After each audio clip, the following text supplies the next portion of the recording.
ಕೋಲ್ಕತ್ತಾ ಆ ಕಾಲಕ್ಕೆ ಜಿನ್ನಾ ಅವರ ಮುಸ್ಲಿಂ ಲೀಗ್ ಹಿಡಿತದಲ್ಲಿದ್ದ ನಗರ.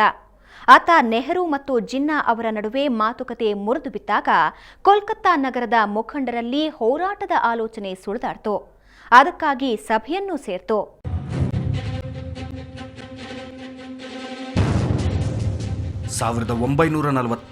ಆಗಸ್ಟ್ 16ರಂದು ಕೋಲ್ಕತ್ತಾದ ಕೇಂದ್ರ ಭಾಗಗಳಲ್ಲಿ ಸೇರಿ ಪ್ರತ್ಯೇಕ ರಾಷ್ಟ್ರಕ್ಕೆ ಆಗ್ರಹಿಸಿದ್ರು.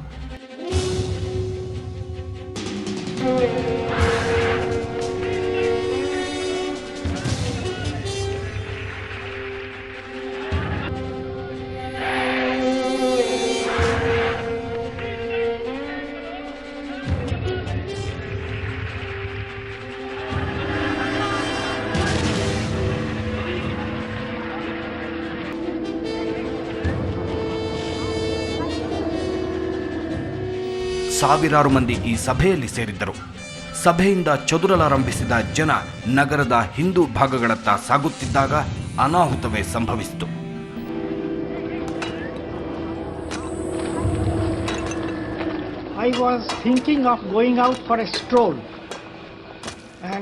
ನಾನು ಸುಮ್ಮನೆ ಸುತ್ತಾಡಿಕೊಂಡು ಬರೋಣ ಅಂದ್ಕೊಂಡು ಹೊರಬಂದೆ. ಇದ್ದಕ್ಕಿದ್ದಂತೆ ಗದ್ದಲ ಶುರುವಾಯಿತು. ಕೆಲ ಮುಸ್ಲಿಂ ಹುಡುಗರು ನಾರಾಯಿ ತಕ್ದೀರ್, ಅಲ್ಲಾಹು ಅಕ್ಬರ್ ಅಂತ ಕೂಗ್ತಾ ಬಂದು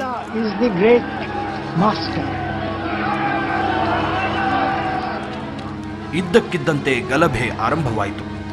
ಮುಸ್ಲಿಂ ಯುವಕರು ಅಲ್ಲಾನನ್ನು ಸ್ಮರಿಸಿದ್ರು. ಸ್ಥಳೀಯ ಗ್ಯಾಂಗ್ಸ್ಟರ್ಗಳು, ಸಮಾಜಘಾತುಕರು ಈ ಹೋರಾಟವನ್ನ ಹೈಜಾಕ್ ಮಾಡಿ ಪ್ರತಿಭಟನೆ ಹಿಂಸಾರೂಪಕ್ಕೆ ತಿರುಗಲು ಕಾರಣವಾದರು. ಏನಾಗ್ತಾ ಇದೆ ಅಂತ ನೋಡಲು ಬಂದ ವ್ಯಕ್ತಿಯೊಬ್ಬನ ತಲೆಯನ್ನೇ ತಿರುಚಿ ಹಾಕಲಾಗಿತ್ತು. ರಕ್ತ ಹರಿತಿತ್ತು. ಇಂಥ ಸಂದರ್ಭದಲ್ಲಿ ಹೊರಹೋಗೋದು ಮೂರ್ಖತನ ಅನಿಸ್ತು. ಇದೇ ಹೊತ್ತಲ್ಲೇ ದಾಂಧಲೆ ಮಾಡುತ್ತಿದ್ದ ಹುಡುಗರು ಒಬ್ಬ ಹಿಂದುವನ್ನು ಉಳಿಸೋದಿಲ್ಲ ಅಂತ ಕೂಗ್ತಾ ಇದ್ದದನ್ನು ನೋಡಿದೆ. ಇಡೀ ನಗರದಲ್ಲಿ ಕೋಮು ಗಲಭೆ ಕಾಡ್ಗಿಚ್ಚಿನಂತೆ ಹಬ್ಬಿತು. ಮುಸ್ಲಿಮರು ಹಿಂದೂಗಳನ್ನು, ಹಿಂದೂಗಳು ಮುಸ್ಲಿಮರನ್ನು ಕೊಲ್ಲಲಾರಂಭಿಸಿದ್ದರು. 3 ದಿನಗಳ ಈ ಕೋಮು ಗಲಭೆಯಲ್ಲಿ ಸುಮಾರು 5,000 ಮಂದಿ ಸತ್ತರು. ಯಾವುದೇ ಗದ್ದಲಗಳಿಲ್ಲದೆ ಸುಮ್ಮನೆ ಭಾರತದಿಂದ ಹೊರನಡೆದು ಬಿಡಬಹುದು ಎಂದುಕೊಂಡಿದ್ದ ಬ್ರಿಟಿಷರ ನಂಬಿಕೆಗೆ ಕೋಲ್ಕತ್ತಾದ ಈ ಘಟನೆಯಿಂದ ಬಲವಾದ ಪೆಟ್ಟು ಬಿತ್ತು. ಕೋಮುದ್ವೇಷ ಮತ್ತು ಹೆಚ್ಚುತ್ತಿದ್ದ ಅಪನಂಬಿಕೆ ಒಂದು ರಾಷ್ಟ್ರ ಕಟ್ಟುವ ಕನಸಿನ ಮೇಲೆ ಕರಿನೆರಳು ಬಿತ್ತು. ಈ ಹೊತ್ತಿಗೆ ಮಹಾತ್ಮ ಗಾಂಧೀಜಿ ರಂಗಪ್ರವೇಶಿಸಿದರು. ಭಾರತದ ಸ್ವಾತಂತ್ರ್ಯ ಚಳುವಳಿಯ ದೊಡ್ಡ ಶಕ್ತಿಯಾಗಿ ಹೊರಹೊಮ್ಮಿದ ಗಾಂಧೀಜಿ ಇಡೀ ದೇಶವನ್ನು ಸ್ವಾತಂತ್ರ್ಯದ ಹೊಸ್ತಿಲಿಗೆ ತಂದು ನಿಲ್ಲಿಸಿದ್ದರು. ಇಂಥ ಹೊತ್ತಲ್ಲಿ ಕೋಮುಗಲಭೆ ನಡೆದಿದ್ದು ಅವರಿಗೆ ಆತಂಕವನ್ನುಂಟು ಮಾಡಿತ್ತು.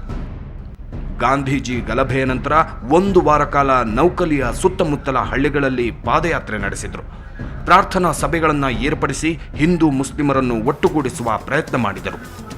ಗಾಂಧೀಜಿ ಮುಸ್ಲಿಮರಿಗೆ ಸಾಂವಿಧಾನಿಕ ಪ್ರಾತಿನಿಧ್ಯ ಲಭ್ಯವಾಗುವಂತೆ ನೋಡಿಕೊಳ್ಳುವ ಭರವಸೆ ನೀಡಿದರು.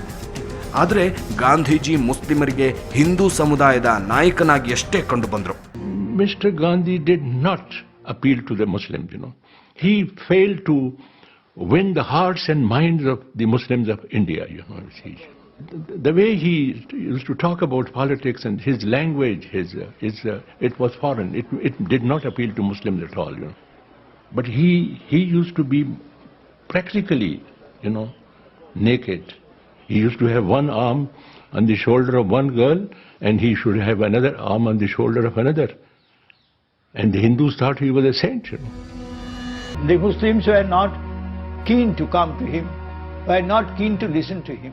ಮುಸ್ಲಿಮರಿಗೆ ಗಾಂಧೀಜಿ ಮಾತು ಕೇಳುವ ಆಸಕ್ತಿ ಇರಲಿಲ್ಲ. ಗಾಂಧೀಜಿ ಬಳಿ ಬರ್ತಾ ಇರಲಿಲ್ಲ. ಗಾಂಧೀಜಿ ಮುಂಜಾನೆ ಒಂದು ಹಳ್ಳಿಯಿಂದ ಮತ್ತೊಂದು ಹಳ್ಳಿಗೆ ಹೊರಟ್ರೆ ಅವರು ಸಾಗುವ ದಾರಿಯಲ್ಲಿ ಮುಳ್ಳು ಮೂಳೆಗಳನ್ನ ಎಸೆದಿರುತ್ತಿದ್ರು. ಗಾಂಧೀಜಿ ಬರಿಗಾಲಲ್ಲಿ ನಡೆಯುತ್ತಿದ್ದರಿಂದ ಮೊದಲೇ ಕೆಲವರು ಆ ದಾರಿಯಲ್ಲಿ ಸಾಗಿ ಅದನ್ನೆಲ್ಲ ತೆಗಿಬೇಕಿತ್ತು. ಈ ಹೊತ್ತಿಗೆ ಪರಿಸ್ಥಿತಿ ನಿಭಾಯಿಸಬಲ್ಲರೆಂಬ ಕಾರಣಕ್ಕೆ ಮೌಂಟ್ ಬ್ಯಾಟನ್ರನ್ನು ಬ್ರಿಟಿಷ್ ಸರ್ಕಾರ ಭಾರತಕ್ಕೆ ಕಳುಹಿಸಿತು. ಬ್ಯಾಟನ್ ಸಮರ್ಥ ಆಡಳಿತಗಾರನಾಗಿದ್ದರೂ ಭಾರತದ ಸಮಸ್ಯೆ ಮುಂದೆ ಅವರೂ ಒಂದು ಕ್ಷಣ ತಬ್ಬಿಬ್ಬಾಗುವ ಸಂದರ್ಭ ಬಂತು. ಆದರೆ ಅದು ಬ್ರಿಟಿಷ್ ಸರ್ಕಾರದ ಗೌರವ ಪ್ರಶ್ನೆಯಾಗಿತ್ತು. ಅದಕ್ಕಾಗಿ ಕಸರತ್ತು ಮಾಡಲೇಬೇಕಿತ್ತು. ಆದರೆ ಬ್ಯಾಟನ್ ದಕ್ಷತೆ ಓರೆಗೆ ಹಚ್ಚುವ ಸಂದರ್ಭ ಪ್ರತಿಕ್ಷಣ ಎದುರಾಗುತ್ತಿತ್ತು. ಪಂಜಾಬಿನ ಹಳ್ಳಿಗಳಲ್ಲಿ ಹಿಂಸಾಚಾರ ಶುರುವಾಗಿತ್ತು. ಸಿಖ್ ಮತ್ತು ಮುಸ್ಲಿಂ ಕುಟುಂಬಗಳು ದಶಕಗಳ ಸ್ನೇಹ ಮರೆತು ಬಡಿದಾಡಲು ಶುರು ಮಾಡಿದ್ದರು.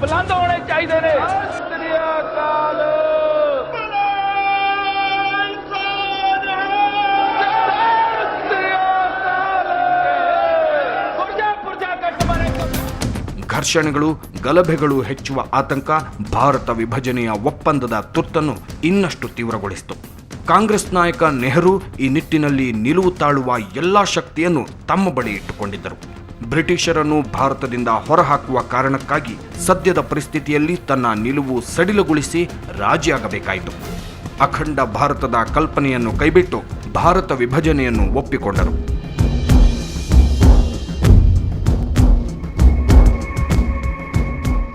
ಮೌಂಟ್ ಬ್ಯಾಟನ್ ಸಾರಥ್ಯದಲ್ಲಿ ಭಾರತದ ಭವಿಷ್ಯ ನಿರ್ಧಾರವಾಗುತ್ತಿತ್ತು. ಅದು ಘೋರ ಇತಿಹಾಸವನ್ನೇ ಬರಿಬಹುದು ಅಂತ ಮಾತ್ರ ಯಾರೂ ಊಹಿಸಿರಲಿಲ್ಲ.